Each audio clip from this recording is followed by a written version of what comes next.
My mother told a family court judge I had abandoned my son while I was deployed. She said it with one hand pressed to her chest, like the lie hurt her more than it hurt me. She chose the army over that child, my mother said. She left him behind, disappeared for months, and now she wants to walk back in wearing a uniform and pretend she is his mother.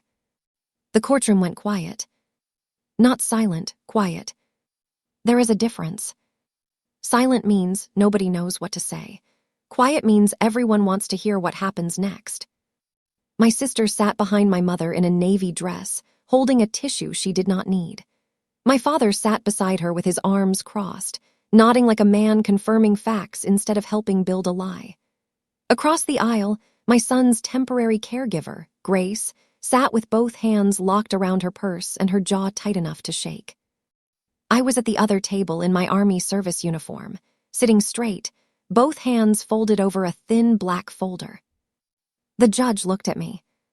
"Staff Sergeant Hayes," she said, "do you wish to respond to your mother's statement?"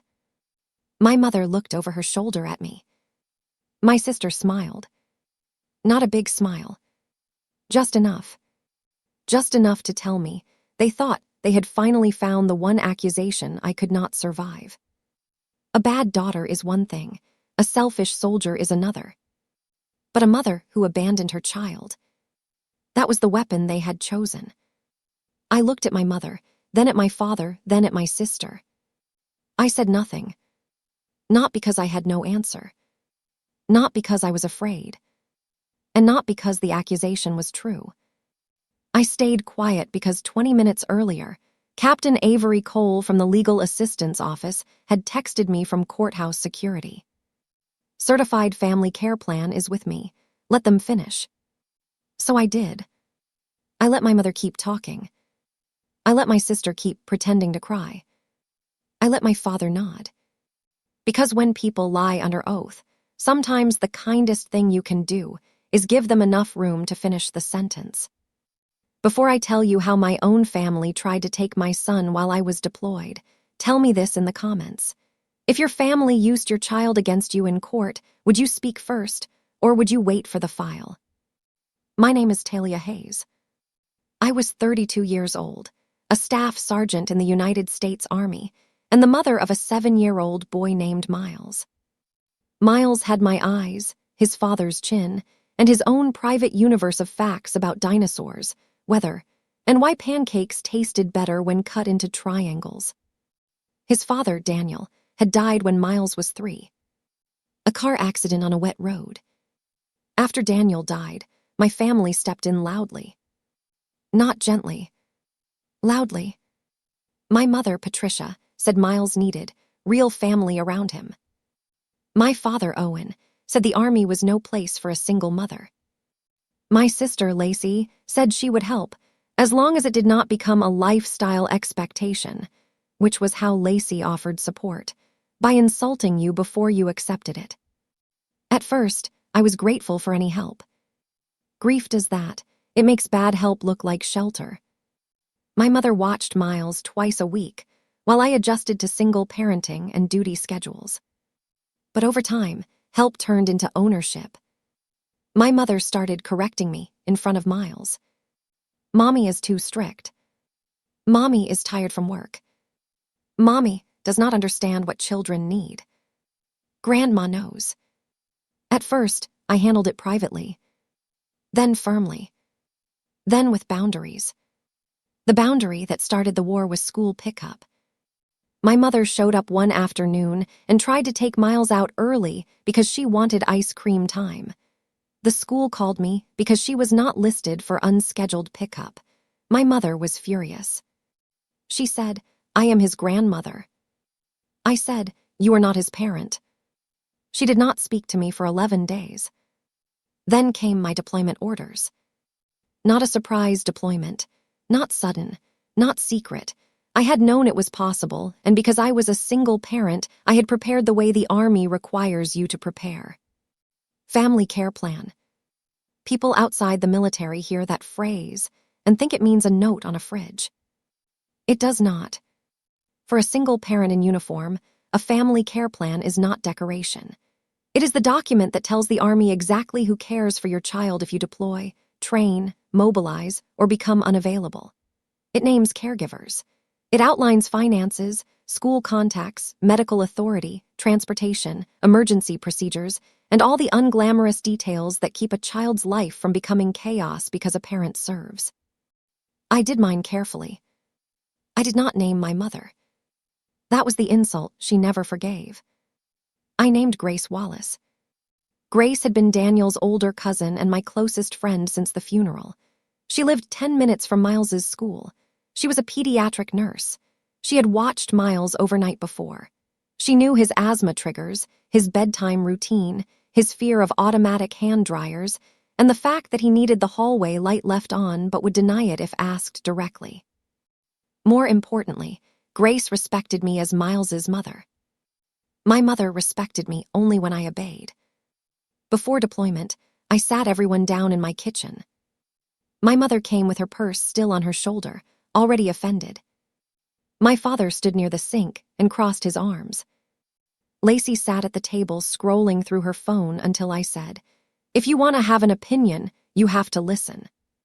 She rolled her eyes but put the phone down. I explained the plan.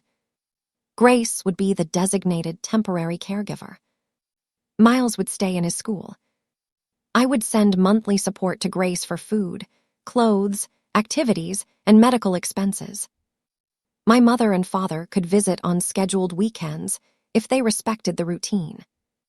No one would remove Miles from school without Grace's approval and mine. No one would take him out of state. No one would speak negatively about me to him. My mother laughed. A short laugh. The kind people use when they want contempt to sound like disbelief. You would rather leave your son with Daniel's cousin than his own grandmother. I would rather leave him where his routine is safest. I raised 2 daughters. And I am raising my son. Her face changed. My father said, "Talia, don't talk to your mother like she's some stranger." I slid a copy of the plan across the table. She is not a stranger. She is also not the designated caregiver. Lacey picked up the document and skimmed it. "You made this all official?" she asked. "Yes." "That's cold." "No," I said, "it's clear." My mother stood up. "You will regret humiliating me." That sentence stayed with me. Not because it was dramatic. Because it was honest. She did not say, "I am worried about Miles." She did not say, "I am hurt you do not trust me." She did not say, "Let's talk about what is best for him." She said I had humiliated her. Some people reveal the real subject if you let them speak long enough. I deployed 4 weeks later. Miles cried at the airport, but only after trying very hard not to. He had packed a small dinosaur into my carry-on without telling me. Grace sent me a video that night of Miles eating spaghetti at her kitchen table. He looked sad, but safe. That became my standard. Not perfect, safe. The first 2 months went as well as deployment can go when your child is 7, and time zones make love feel scheduled. I called every Sunday when operations allowed. Grace sent school updates, photos of homework, soccer practice videos. I sent money automatically. Grace kept receipts, even though I told her she did not need to. My mother called Miles on Wednesdays. At first, I allowed it. Then Grace told me Miles had started asking whether I had chosen to leave. I emailed Captain Cole the next morning. At that time, Captain Avery Cole was the JAG legal assistance officer who had reviewed my family care plan before deployment. He was careful, direct, and allergic to vague family drama. He told me to document the call, notify Grace in writing of the boundary, and reduce unsupervised communication if my mother continued. My mother continued. So I changed Wednesday calls to supervised calls only. My mother responded by calling me controlling. My father texted, "You are punishing your mother because she loves your son." Lacey texted, "You always use paperwork when you know you're wrong." I saved both messages. By month 4, my mother attempted the school pickup again. She arrived at Miles's elementary school and told the front office there had been a family emergency. Grace had already warned the school, so they called her. Then they called me through the emergency contact protocol. My mother left before anyone could physically confront her, but not before telling the school's secretary.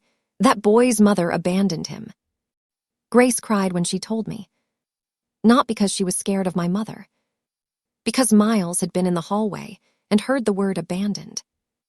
That night, during our call, Miles asked me if deployment was like moving away. I said no. He asked if I had to stay away because of something he did. I had to mute myself for 3 seconds. Then I said, "Buddy, listen to me. Nothing you did made me leave. I am working far away and I am coming home. You are loved every day I am gone." He looked down and said, "Grandma says moms can quit jobs." I said, "The army is not like quitting a game." He said, "Would you quit if I asked?" That question broke something open in me. I wanted to say yes, because mothers want to give their children impossible comfort. But love is not always telling a child the easiest lie. I said, "I would come home if I could, and I am doing everything I am supposed to do so you are safe until I get there." He nodded, but I could see the hurt settle in his face. That was the first time I hated my mother. I reported the school incident to Captain Cole. Grace filed a written statement with the school. The school updated access restrictions. I sent an email to my parents and sister stating clearly that any attempt to remove Miles from school, medical care, or Grace's home without authorization would result in legal action. My mother responded with one line: "You cannot stop blood." That became evidence later. At month 6, my communication with home became more difficult because our tempo increased. I still called Miles as often as possible, sent voice messages when live calls failed, recorded bedtime stories, and mailed 2 boxes: books, a soccer jersey, and a stuffed T-Rex that was frankly overpriced, but worth it when Grace sent the video of Miles hugging it. My family told people I had disappeared. Not everyone. Only the useful people. My mother said Grace had taken over. My father said I had become too military. Lacey said I used deployment as an excuse to avoid motherhood. Then they went to court. I learned about the petition from Grace. Not my mother. Not my father. Not Lacey. Grace called me at 2:10 a.m. my time, crying so hard she could barely speak. "Talia, I'm sorry," she said. "They filed for emergency custody." The petition claimed I had abandoned Miles emotionally and physically, failed to maintain consistent contact, failed to provide adequate support, delegated parental care irresponsibly, and left him with a non-relative while refusing the involvement of close family. My mother requested temporary custody. My father signed a statement supporting her. Lacey signed a statement claiming Miles had told her he felt unwanted. Miles had not seen Lacey in person for 5 months. I sat on the edge of my bunk and read the scanned petition on a cracked phone screen with dust under my nails and rage moving through me like a fever. Then I called Captain Cole. He answered on the second ring, which told me he had expected something like this eventually. "Send everything," he said. I already did. "Send it again, all of it. I'm going to certify the plan packet and coordinate with your civilian counsel." Civilian counsel. Family court. Custody. Words that belonged to other people until they were suddenly inside my life. The first hearing was scheduled before I came home. Because I was deployed, my attorney appeared with Grace and submitted the family care plan, proof of support, call logs, school records, and statements. The judge denied immediate custody transfer, but set a fuller hearing after my return because my mother's attorney argued there were serious concerns requiring review. Serious concerns. That phrase lived in my chest for the next 9 weeks. I came home on a Friday. Miles ran into my arms at the small welcome area near base, and for a few seconds, the entire world narrowed to his thin arms around my neck and his face pressed into my shoulder. He smelled like sunscreen and cereal. I held him too tightly. He said, "Mom, I can't breathe." I let go immediately. Then he hugged me again on purpose. Grace stood behind him crying openly, because Grace had never believed in dignified tears. My mother was not there. Good. I spent the first weekend with Miles at Grace's house because I did not want another transition too fast. We made pancakes, built a Lego volcano, watched a documentary about deep-sea creatures, and fell asleep on the couch before 9. On Monday, I met with my attorney, Grace, and Captain Cole. The full hearing was set for Thursday. Captain Cole would attend as a records custodian and military legal liaison. He would not represent me in family court. My civilian attorney would, but he would provide certified military documents, explain the family care plan, and verify my deployment-related limitations and compliance. He slid a packet across the table. It was thick. Family care plan. Deployment orders. Proof of command review. Support payments. Call logs. Email boundaries. School incident report. Grace's caregiver records. Medical authorization forms. Receipts. Screenshots. My mother's text, "You cannot stop blood." Captain Cole tapped the packet once. "This is why we document early," he said. I looked at the pile of paper. It was my love for my son, translated into evidence. That made me both grateful and furious. Thursday morning, I wore my service uniform because I had gone directly from a mandatory appointment, and because, honestly, I wanted my family to face the thing they had been using against me. My mother arrived in pale gray, dressed like a grieving widow though nobody had died. My father wore a dark suit and avoided my eyes. Lacey wore navy and carried tissues. Miles was not in the courtroom for the initial arguments. Thank God. He was with a child services liaison in a separate waiting area with Grace nearby. My mother's attorney spoke first. She painted my mother as a heartbroken grandmother, forced to act because her deployed daughter had outsourced motherhood. Outsourced. I wrote that word on my notepad so I would not say it out loud. Then my mother testified. She said I had always been emotionally distant. She said the army had hardened me. She said I left Miles with a woman who is not even blood. She said I limited her calls because I did not want Miles to know the truth. She said Miles cried for his grandmother. She said I had chosen service over motherhood. Then she looked straight at the judge and said, "She abandoned her own son." The room quieted. My attorney shifted slightly, but did not stand yet. We had agreed to wait. The judge asked me whether I wanted to respond. I said, "Not yet, Your Honor. The documents will answer." My mother looked almost satisfied. My sister smiled. And then the courtroom door opened. Captain Cole entered with the certified packet. It is strange how a room can recognize authority before anyone says a word. He did not storm in. He did not interrupt dramatically. He simply walked to the front with the clerk, identified himself, and stated that he was present to provide certified military records concerning my family care plan and deployment status. My mother's face changed. Just slightly. Enough. The judge accepted the packet. My mother's attorney objected to timing. The judge overruled her after reviewing the relevance. Captain Cole took the stand briefly to authenticate records and explain, in plain language, what a family care plan is, why it exists, and whether mine had been approved before deployment. He said yes. He verified that Grace Wallace was the designated caregiver. He verified that my plan included financial support, medical permissions, school contacts, transportation, emergency care, and communication procedures. He verified that my mother had not been listed as the primary caregiver. My mother stared at the table. Then my attorney began. She showed the support payments. Every month. On time. Sometimes extra. She showed call logs and messages. She played a short clip of one recorded bedtime story I had sent Miles. My voice filled the courtroom softly, reading about a dinosaur who was afraid of thunder. I had forgotten that one. Hearing it almost undid me. My mother looked away. Then came the school incident report.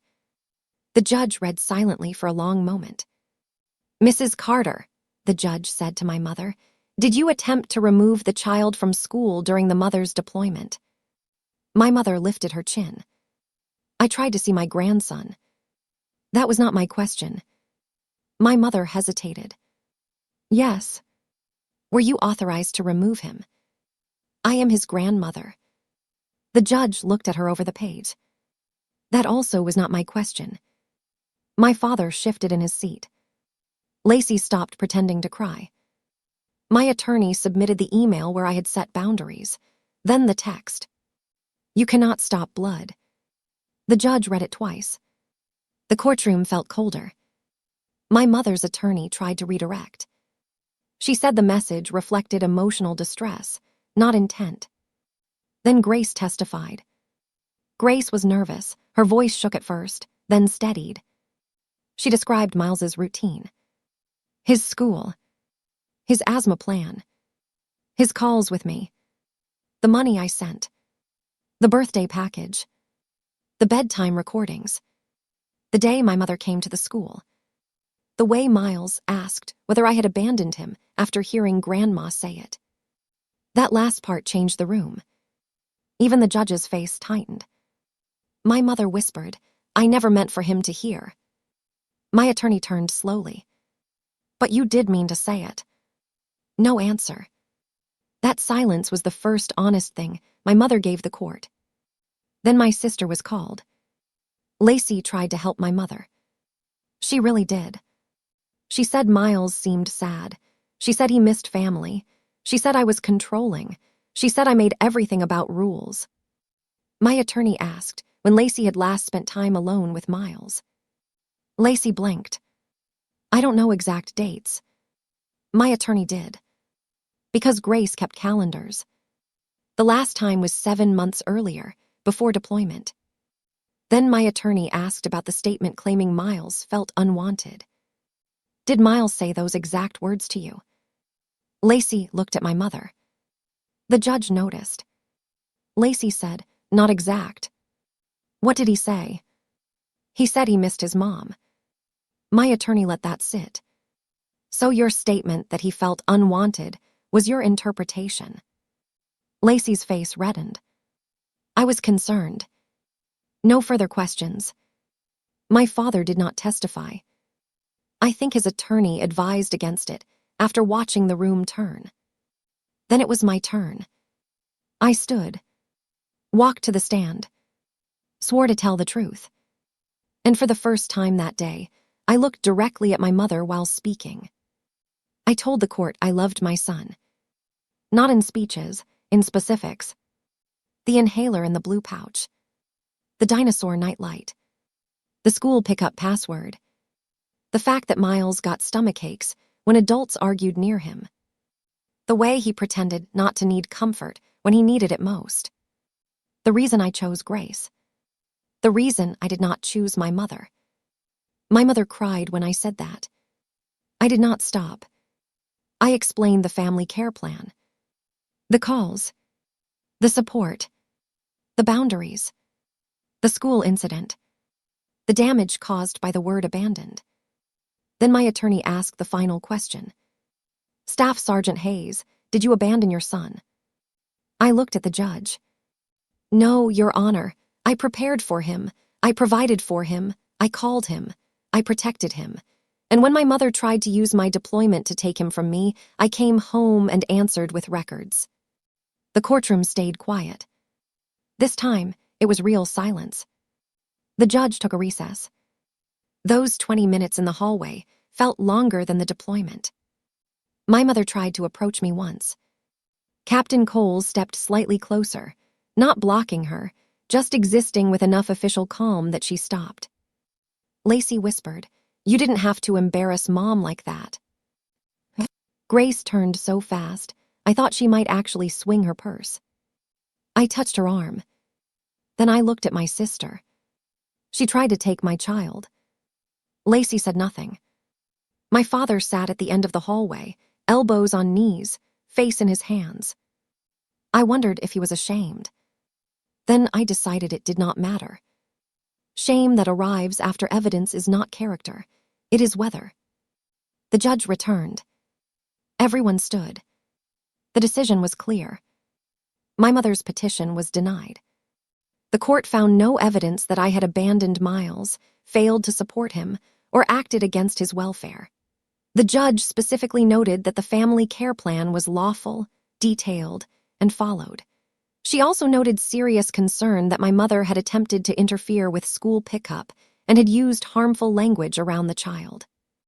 Then came the part my mother did not expect. The judge ordered that any visitation by my parents be at my discretion, and until further review, not unsupervised. My mother gasped. Actually gasped. Like something had been stolen from her.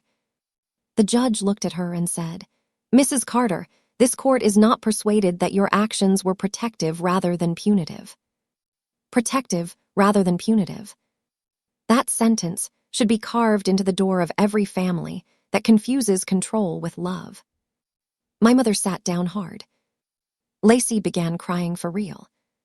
My father stared straight ahead. Captain Cole closed the packet. Grace squeezed my hand under the table. I did not smile.